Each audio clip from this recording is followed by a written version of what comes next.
Please repeat after me. God is good. God is good. All the time. All the time. 24/7. 24/7. 366. 366. Leap year.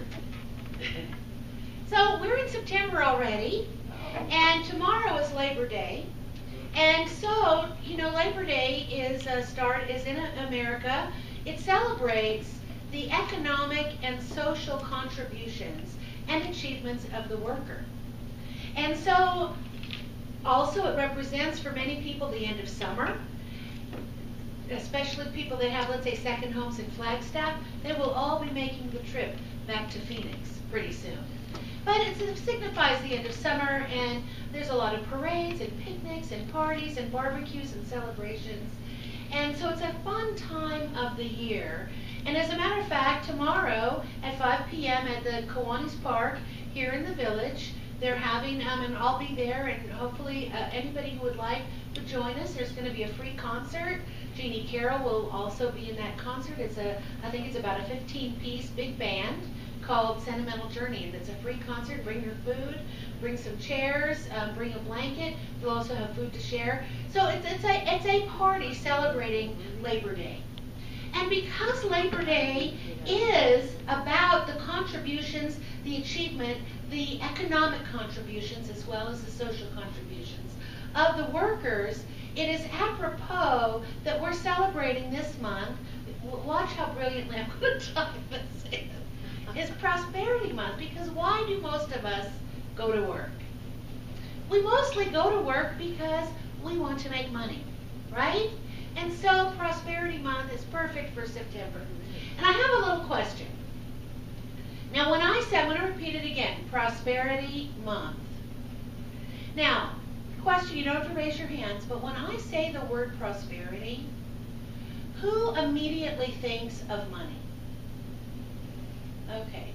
And you know what? We know that prosperity, yes, it involves money, but prosperity involves every single aspect of our lives. It involves all of it. We want to, as a matter of fact, every week is Prosperity Week here. Because Prosperity Week, prosperity really is about living a full life, being happy, having relationships that work, knowing what your dream and your vision and your goals are. Prosperity involves great relationships. It involves wonderful health and vitality. It involves being fulfilled enough to know how it is that you're expressing your own light and life in the world by means of being creative or whatever it is that your gifts and talents are. And yes, it does involve money. But so that's why it involves every aspect, that every week really is Prosperity Week, because that's what we talk about every week. But some of us, and I'm going to confess that some of us, it's like money and sex are the big taboos. Not only to speak with one-on-one, I think, but definitely at church. And I've realized that I have bought into that same kind of idea. In that I think in my mind, no need to run out the door. Today is really actually not a money talk. And I don't know how much for this month, even though it's Prosperity Month, how many times the subject of money is going to come up. But I will force it to come up just because it is a little bit challenging and it's uncomfortable for me, because I think, these money talks would not be inspirational. And while money is not the subject of prosperity only, money touches everything in our lives, doesn't it? And if we're having money problems, chances are we're having relationship problems too, because we're grumpy. And if we're having money problems, it could be very well that we're having some health challenges, because we're worried all the time. And if we're having money problems, chances are we might be having some work issues or feeling in the flow of creativity.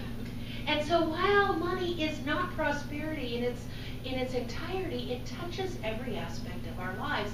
But we, the royal we, I think, as churches, as ministers, and possibly even as people, but for sure at churches, every church will have a Prosperity Month. They'll have something, and they relegate it to 4 or 5 weeks through the year get through it as quick as they can, and the rest of the year we pretend as if it doesn't matter. As if finances and, we're just too spiritual for that. We're just above that kind of thinking.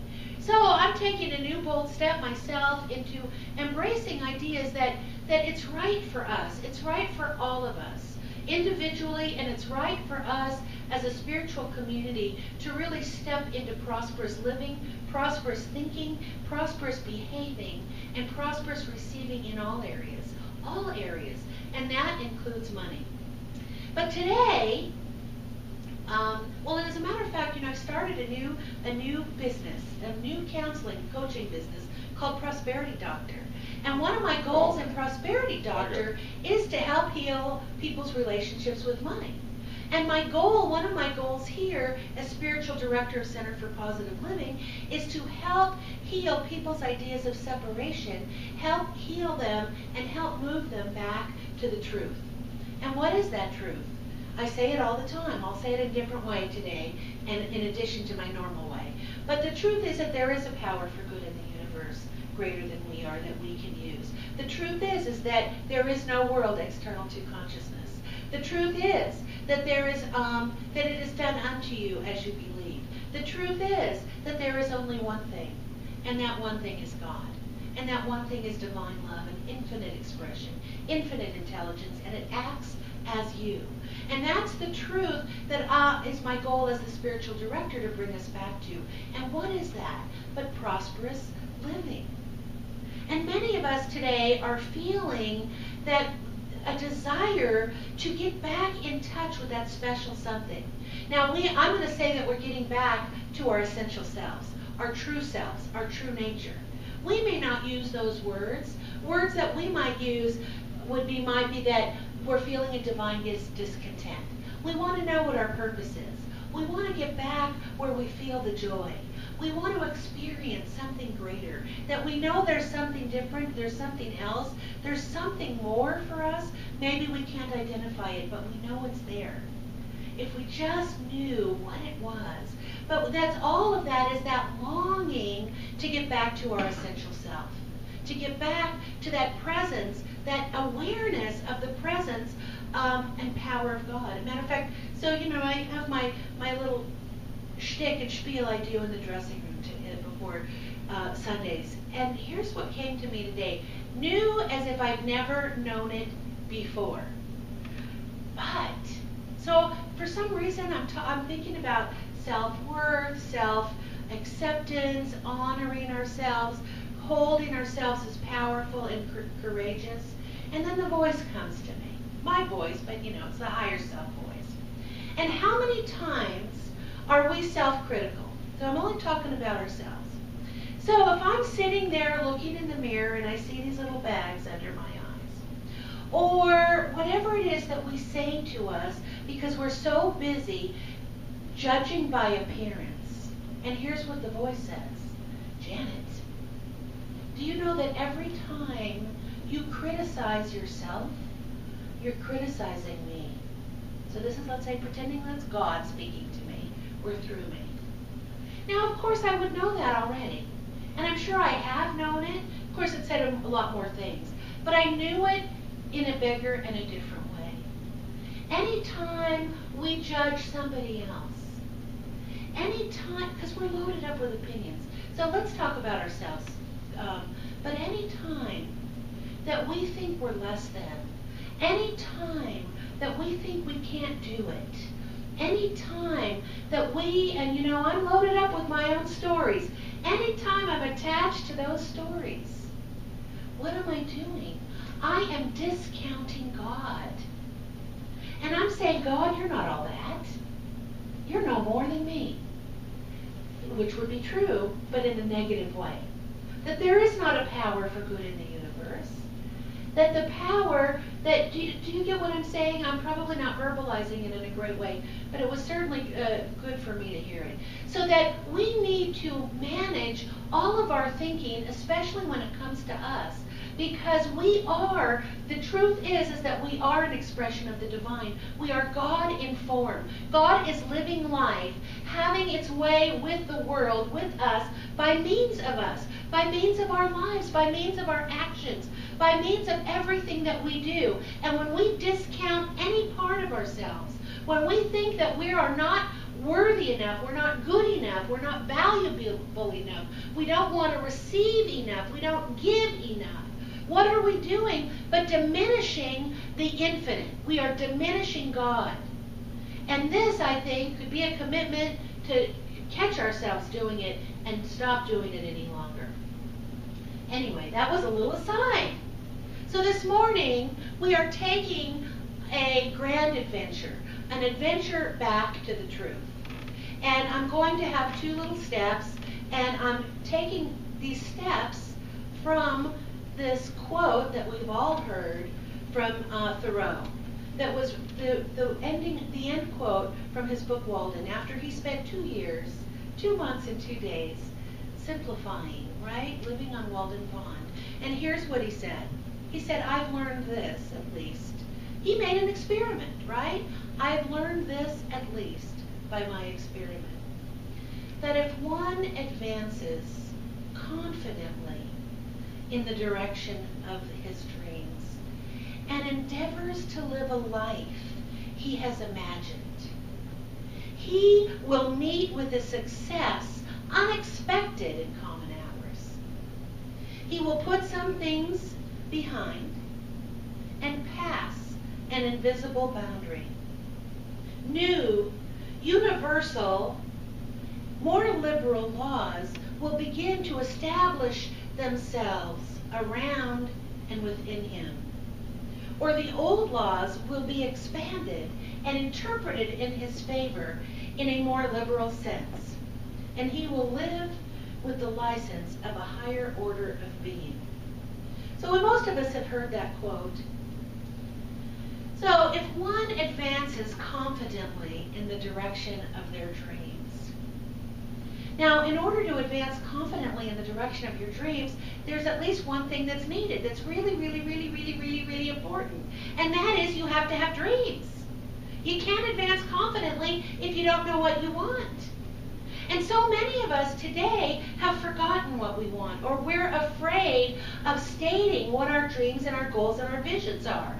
And I think that we're afraid of stating what our dreams and goals and visions are is because what I had mentioned earlier, that we discount ourselves so much. Who am I? Who am I to have these great visions? They'll never come true for me. Let me just have a small dream, something I know I can achieve. So I've talked to many people one-on-one, and many people, it's surprising, don't really know what their goals and their dreams are. They don't know. They can't articulate it. They don't for sure have them written down. They may know what they don't want, but they don't necessarily know what they do want. They don't know what that deep inspiration, that deep longing of their heart is. And if we don't know, as I mentioned, then we can't move forward confidently. And then the other thing is, we need to move forward confidently, not timidly. We can't take a step backwards. We're moving forward confidently. Confidently, if we're confident, it's because we have a sense that these things are for us, that the world is for us, that we have dreams, we have visions, we have goals, whatever it is that we want, longings, these longings of our soul, they're for a higher purpose. They're for us to live life. They're for us to step into the fullness and follow our bliss. They're for us to experience our talents and gifts and share them in a greater way. Our goals are for us to expand our awareness, to expand our livingness, to expand our divinity in human form. This is what our visions are. If we catch a vision and a dream, it should attract us. It should pull us forward. And when we can believe that the vision is for us, that it is right and good for us to have it, then we don't have to be timid in going forward. We can be confident knowing that there is something greater perhaps, which I would say there is, that planted that desire within us in the first place. So if it's in our hearts, it's meant to be there. And we don't need to apologize for having a great vision. We don't need to apologize at all. We don't need to apologize to anybody out there. And we definitely don't need to apologize to anything in here. When we might then say, well, who am I to have this great dream? Who do I think I am? What have I ever done? Why do I think I should have this great dream? We never need to apologize for that. We never need to say those words, because if we have it, we're meant to have it. It is for us and us alone to have the one particular dream that we have. And we're going to move forward confidently in a way that's different than anybody else, because it's ours. So in 1976, some man was being interviewed. And this man was a retired bodybuilder with a thick Austrian accent, a monstrous body, and a name that was very challenging to pronounce. And this interviewer asked him, what is it, now that you're done with bodybuilding, what is next? What is your next goal? And he said, I'm going to be the #1 box office star in Hollywood. Now, this interviewer was trying to not laugh, because he had this monstrous body, this thick accent that you could barely understand, and he had already gone into the movie business, but his first few movies met with anything less than success. So there was nothing about him, there was nothing about his appearance, about the way he sounded, about his name, about anything that he had done, which would indicate to this interviewer that this would be any more than a pipe dream. But he went on to say, he said, the process is the same as when I do my bodybuilding. I have a vision, and then I grow into that vision. And so sure enough, what happens in the 1990s, Arnold Schwarzenegger is a #1 Hollywood box office star. He had a vision, he didn't apologize, and he marched forward confidently. They didn't make him change his name.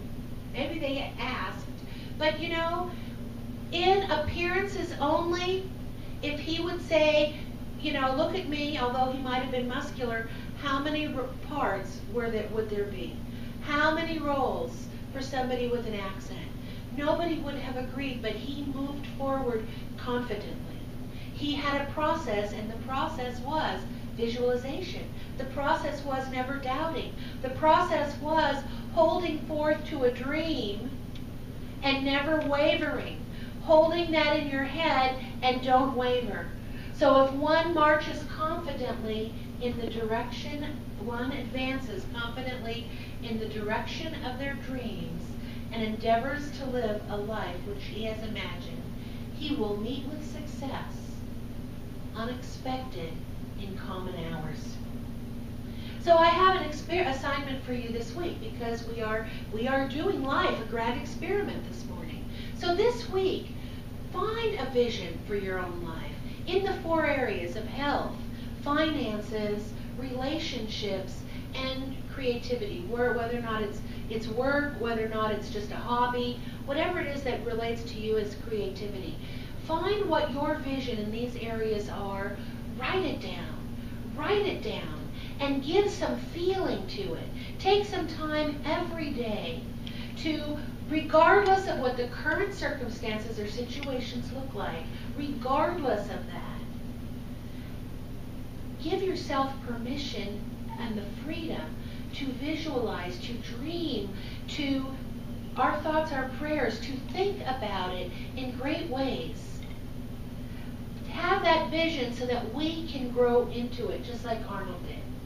Okay, and then, because here's the thing, inspiration without action is entertainment. So we might come on Sundays, and we love to come on Sundays, and we're inspired, but we also do need to take action. We need to take some action. Sometimes the action starts with mental action. But sometimes that action, really, if we're inspired, if we hear the word that we need to take some kind of inspired physical action, we need to do that as well. And so physical action could be just writing these things down.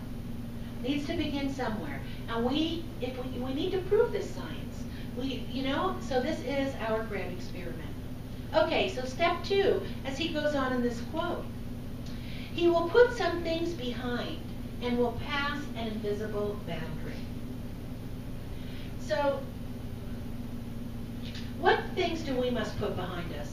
What do we need to put behind us? Now, we might each have some idea of what we need, what's keeping us stuck. But I'm going to say, in general, we need to put behind us our attachment, our infatuation, our love affair with judging by appearances. This is, I think, the number one reason, the number one cause why we don't all succeed in fabulous and wonderful ways. We are so in love with the idea that whatever we see in the physical form is absolutely and irrevocably the truth. Well, I can see it. I can see it, therefore it's the truth. And since I can see it, why bother trying to overcome it? It's impossible. It won't happen. It's too hard. We have to let go of judging simply by what it is that it looks like. If there is no world external to consciousness, then what we see is an outpicturing of what it is that we've believed up to this point. And we've got to get over our own BS. BS meaning belief system. We need to step beyond what our BS has been currently because it's given us some BS in our lives, and we want something that smells a little less bad. So we need to look beyond appearances, bless it if we want to, do whatever you need to do, saying, oh, this is a beautiful picture of what I used to believe. Thank you. And then move on up. We need to let go of judging by appearances. Wallace Wattles in The Science of Getting Rich says this. He says, he says, to think according to appearance is easy. Okay, it is. But to think truth, regardless of appearances, is laborious or laborious and requires the expenditure of more power than any other work you may be called upon to perform. Okay, so now that sentence right there is already going to put a lot of us off. Already. So I would have rewritten this. It's labor intense, it's laborious, it requires more power. We've already zoned out. It could be easy. It's just discipline and dedication. So, but it's powerful stuff. Not saying that Wallace is wrong, but sometimes we need to entice us humans to do the work, right? Because some of us will run away from work. Some of us will run away from laborious tasks. Okay. He says there is no labor from which, labor and Labor Day. Okay. There is no labor from which most people shrink as they do from that of sustained and constructive thought. I would agree with that. To think health when surrounded by the appearance of disease, or to think riches in the midst of appearance of poverty requires power. But the one who acquires this power becomes a master mind. The person can conquer fate. This person can have what he wants. And we can have it. By the way, this is from The Science of Getting Rich. You can download that book for free on our internet, on our website, www.cplsedona.org. It's also on my Prosperity Doctor website. And, truth is truth. Do you know what I mean? These men, great men and women, were talking about this stuff a long time ago. A long time ago. And we have thousands and thousands and thousands and thousands of people who have proved this stuff and lived these great lives. But somehow, they were also not distracted by things like television and the internet and Zuma Blitz and Facebook and MySpace and all these things that we have to just distract us from really consciously taking charge of our own thinking, right? So we have it better. There's no judgment, but it's different, right? In those days, they had the radio maybe, but they didn't have the same distractions. So in any case, I think they were maybe more motivated. They didn't have what we had. So I know. If I could unrecord that, I would. All right. It's easy to judge by appearances. It's easy. It's easy to stay stuck in our stories. It's easy to do the same thing the same old way. It's easy to think the same old thoughts. That stuff is easy. We all have our PhDs in that. We need to come to a higher level. We need to let some things go and pass an invisible boundary. There's a story of a master who was walking with his student. And they came across, and the master was telling him that the reason it's good to walk around and visit new people and new places is because you get to learn a little bit more about the world and about how things go on. And so they were walking, and they soon came to a place that you could see was kind of poverty-stricken. The land was barren, and it just was not a nice place. And they walked a little further, and they came upon a shack and a little hut, and they saw 3 kids. Their clothes were tattered, and they were barefoot. Clothes were hanging on the line. And they walked a little bit further, and they see that there was a mother and a father, and all 5 of them had very tattered clothes, bare feet. They were living in the shack. You could see it was very, very, very, very poverty-stricken family. And so the master asked the father, the man, and he says, well, I can see that you don't have very much. How do you get by? What do you do to live? And the father says, well, we have 1 cow. And this cow gives a little bit of milk. And so we take that milk to the town, and we trade that milk for food items that we need, and the rest of the things that the cow gives us, we turn into things like yogurt and cheese, and so we make do. And the wise man nodded his head, and he talked a little bit more, and he looked around a little bit more, and then him and the student left. And while they were gone a little far away, the master says to the student, now you need to go back there, and you need to throw that cow off of the abyss. And the student is up in arms and says, and tries to talk the master out of it. I mean, this is the only thing that these people had. How could it mean that would throw them into complete homelessness? And he was starting to argue, and the master listened, and he walked away. He was not moved by whatever his student was telling him. But being a good student, he honored what the master told him to do, and he threw the cow off the abyss. And that thing that he did stuck with him for years. He couldn't get over it. He was so filled with guilt and remorse. He couldn't imagine what his act had done. He was a chain around his own neck. So finally, after about 3 years, the student went back to the farm. He thought if he could just apologize, maybe he could help them. 3 years later, get on their feet, do something to help assuage his guilt and help this family. So as he's walking towards the farm, he notices that the area is not as bereft as it once was. And this made the student even sadder, because now he was sure that that family had gotten evicted from their land and their house, and who knows where they were now or how they were even surviving. But he continued to walk, and he noticed that there was a newer house where the old house was. And he noticed that there were crops and things looked nice. And then he noticed that there was a man on the porch of the house. And the man looked somewhat familiar. And the student said to the man, there used to be a family here about 3 years ago. Could you tell me where they are? And the man said, that's us. We're still here. And the student says, well, what happened? Things look so nice. And the man said, well, here's what happened about 3 years ago. Our cow mysteriously disappeared. And yes, we were shocked and horrified at first. But what we found out is that we had to develop new skills in order to survive. And that's what we did. We developed new skills, and now they were not only surviving, but they were thriving. Because some things we need to let go. So I would ask us, what cow are you holding on to?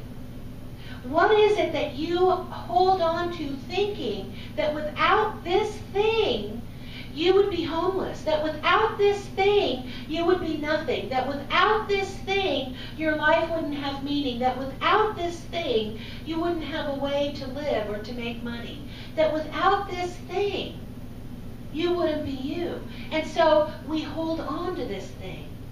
And although they had a small cow, it was limiting them because all of their attention, all of their focus was on this small thing, and they didn't ever tap in to their innate potential. They didn't ever tap in to that grander designer that is right where they are. They didn't tap in to their own brilliance because they had this cow. And so many of us have our own cow, our own ideas, our own stories that keep us stuck, that will not allow us to move beyond because we have our stories. We have this thing that we don't want to let go of. We need to move beyond. We need to move beyond and put some things behind us and pass an invisible boundary. And although there's no new laws in nature, here's what Thoreau said. It's going to seem like new, universal, and more liberal laws begin to establish themselves around us. No new laws are establishing. It just seems like it is. Because why? We're now open. Why? We have lifted our eyes. Why? Because we've passed that boundary. We've let our limitations go. We've stopped judging by appearance, and we now move forward confidently in the direction of our dreams. So, what if there was another way? What if there was another way to think? What if there was another way to live? What if there was another way to demonstrate? What if there was another way to enjoy life? What if there was another way? Another way other than how we've been doing it? Like judging. What if there was another way? Like looking beyond appearances. What if there was another way? Like visualizing. What if there was another way? Like doing some spiritual treatment work. What if there was another way? Maybe another way that I haven't even mentioned, but will be unique and wonderful for you. Would you be willing to embark on that experiment? And so this week's experiment is to write down your goals and dreams. Write down your dreams in those 4 areas. Move confidently in the direction of those. And sometimes in order to move confidently, we need to first believe that that we're worthy of them. And then what can we let go? What can we let go of? What story, what limiting ideas that we have been with us can we let go? Just think of that cow story. And then we will pass this invisible boundary. We will pass that invisible boundary that allows us to soar. And in this way, for week 1, we will firmly then be planted in this idea of prosperous living. We will be on our way, on our journey. We will catapult ourselves in these ideas on prosperous living today and always. And so it is.